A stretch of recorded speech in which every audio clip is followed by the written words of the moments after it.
और अब सीधे हम आपको लिए चलते हैं इंदौर, जहां पर विश्व वेटलैंड दिवस का कार्यक्रम चल रहा है। मुख्यमंत्री urban development government of Madhya Pradesh Shri Kailash Vijayvargiya ji, honourable minister of water resources government of Madhya Pradesh Shri Tulsiram Silawat ji, honourable minister of environment forest government of Madhya Pradesh Shri Naga Singh Chauhan ji, honourable minister of state for environment forest government of Madhya Pradesh Shri Dilip Ahirwar ji, और सभी जनप्रतिनिधि और इस सभा के special guest doctor Musunda Mumba ji, secretary general Ramsar convention on wetlands, DG forest, special secretary government of India, other senior officials from Government of India, Government of Madhya Pradesh, representatives who have come from all states, state wetland authorities, UT wetland authorities, site manager of our Ramsar sites, other participants, representative from print and electronic media.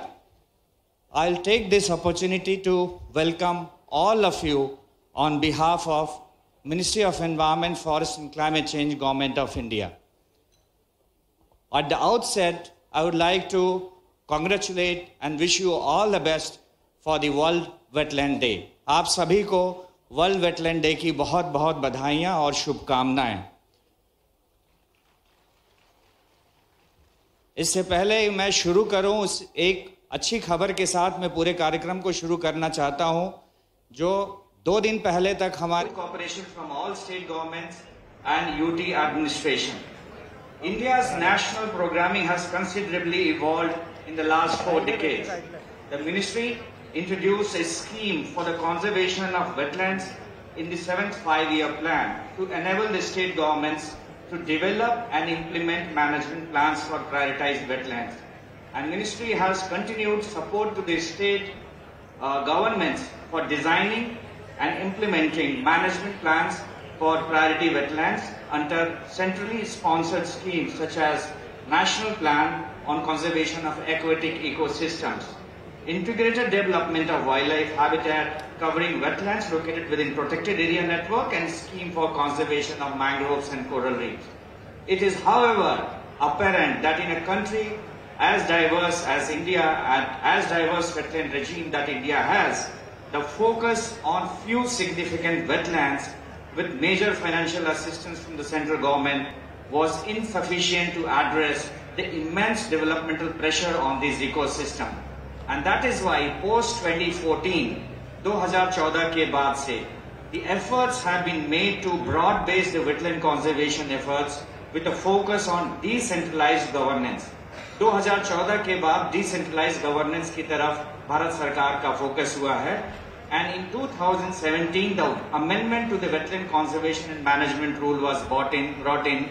wherein the state wetland authorities and UT wetland authorities have been created as a regulatory entities. And it is very encouraging to see that several states such as Madhya Pradesh, Tamil Nadu, Uttar Pradesh, they have also constituted district wetland committees to provide a platform for cross-sectoral coordination for wetland conservation at local level. At the core of ministry's support to the state government is an integrated management plan which forms the basis for the state government agency to define the pathway and action for achieving wise use. Since 2021, the ministry has been assisting the states only based on integrated management plans and not based on the annual plans, wherein there was no mechanism for assessing the criticality of activities being supported. However, in consultation with state governments held in 2022 and 2023, it was highlighted that not all states have the resources to design the integrated plans, and in light of that, the national guidelines have been now revised to introduce an interim framework management plan. और आज इस नए revised guideline का भी शुभारंभ हमारे माननीय मुख्यमंत्री महोदय और एसजी महोदय द्वारा किया जाएगा। The Ramsar sites, जो ये रामसर साइट पे हम बैठे हैं, they represent a unique international network of wetlands, conservation of which is very, very critical to sustenance of global diversity. India ने 1982 में रामसार ट्रीटी को साइन किया था और तब से लेके 8 साल तक 1990 तक सिर्फ 4 साइट 8 सालों में जोड़े गए थे रामसार के लिस्ट में, और 2 दशक और बीते जिसमें सिर्फ 19 साइट जोड़े गए। लेकिन 2014 के बाद रामसार साइट डेजिग्नेशन को एक पॉलिसी पुश मिला है। The Ramsar site designation has received a significant policy push the ministry and government of India since 2014, and 54 wetlands were added to the list, taking the tally to now 80 sites. So encouragingly, more and more states are coming forward to designate wetland as Ramsar site. आपके मध्य प्रदेश से अभी 4 जहां पे Ramsar site हैं, एक और Ramsar site का proposal Ramsar secretariat में जमा किया जा चुका है, तवा रिजर्वायर का। So with the area under Ramsar sites forming a considerable proportion of the total wetland regime, a dedicated scheme for these wetlands, Amrit Dharohar, was launched last year. It is the first time post-independence in the history of our nation that an announcement related to wetland was made in the national budget, and this 3-year initiative aims to encourage optimal use of wetlands, enhance biodiversity and carbon stock, generate ecotourism opportunities, and strengthen income generation for local community. Amrit Dharohar is being used as a platform for promoting effective and evidence-based management, not just for Ramsar sites, but to provide a demonstration effect on all wetlands in the country. The ministry also invites private sector partnership in wetland conservation, and we have also entered into coalition with CII, Confederation of Indian Industries, to enable business partnership for wetland conservation. So the campaign that we started last year in the name of Save Wetland campaign, I want to just present in brief जो हमने अपने target रखे थे, जो ground truth करने का 50,000 wetland का, आज हमने 1 साल के अंदर उस टारगेट को ओवर अचीव किया है। लगभग 75,000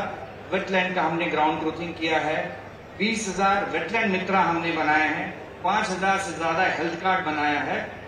और जिस तरीके से मिनिस्ट्री पूरे स्टेट के राज्य सरकारों के साथ मिलकर काम कर रही है, भारत सरकार ने ये निर्णय लिया है कि जो सेव वेटलैंड कैंपेन हमने लास्ट ईयर शुरू किया था, उसके अंदर की जो गतिविधियां हैं उसको रेगुलर बेसिस पे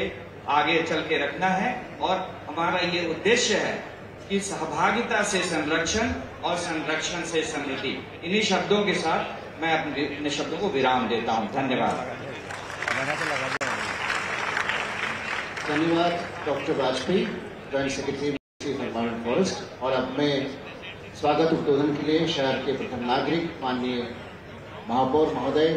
डॉक्टर पुष्पमित्र भार्गव को अनुरोध करता हूं कि वे अतिथियों का स्वागत करें। स्वागत करें।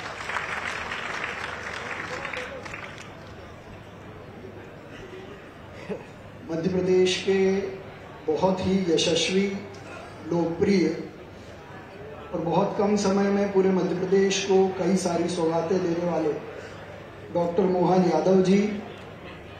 वेटलैंड कन्वेंशन की जनरल सेक्रेटरी डॉक्टर मुसांदा मुंबा जी, प्रदेश के यशस्वी नगरीय प्रशासन मंत्री प्रिय और बहुत कम समय में पूरे मध्य प्रदेश को कई सारी सौगातें देने वाले doctor Mohan Yadav ji, wetland convention की जनरल सेक्रेटरी डॉक्टर मुसांदा मुंबा जी, प्रदेश के यशस्वी नगरीय प्रशासन मंत्री जिनके नेतृत्व में मेयर के समय से जहां हम हैं वहां के विकास के लिए कई सारे काम हुए, ऐसे कैलाश विजयवर्गीय जी, जल संसाधन मंत्री श्री तुलसी सिलावट जी, वन मंत्री नागर सिंह जी चौहान, सम्माननीय मंत्री दिलीप जी परिहार, मंच पर उपस्थित सभी गणमान्य जन, देश भर के अलग अलग 75 रामसर साइट से पधारे डेलीगेट्स, जनप्रतिनिधि, इंदौर के सभी ऐसे लोग, विशेष रूप से डॉक्टर भालू मोंडे जी, जनक पलटा जी, जिनके नेतृत्व में रामसर साइट्स का विकास हुआ।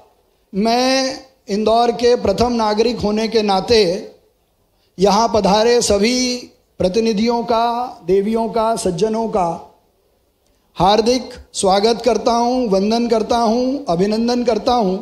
वो भी ऐसे स्थान पर जो देश का सबसे स्वच्छ शहर है, देश का सबसे स्मार्ट शहर है और अपने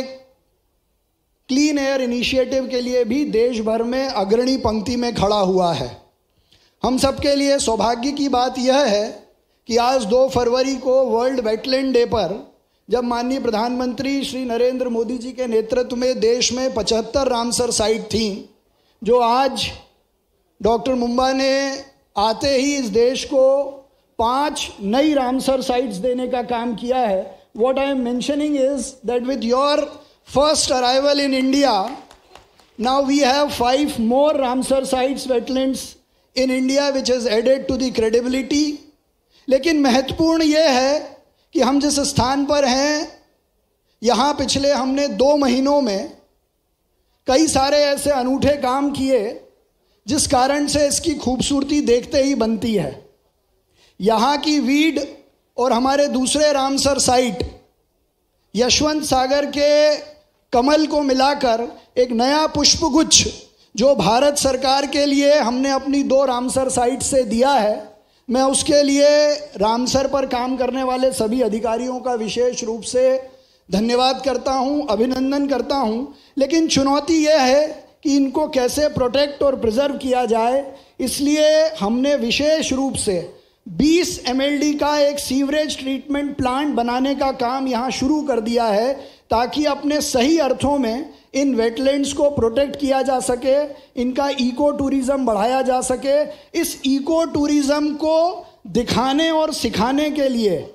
लोगों को ट्रेनिंग देकर, नौकरी पर रखकर, गाइड के रूप में उनको आगे लाने का भी काम हमने किया है। मैं पुनः वेटलैंड के इस कार्यक्रम में देश भर से पधारे सभी अतिथियों का स्वागत करता हूं, वंदन करता हूं, अभिनंदन करता हूं। इस कार्यक्रम की तस्वीरें लगातार आप तक पहुंचाते रहेंगे। फिलहाल कुछ आपराधिक घटना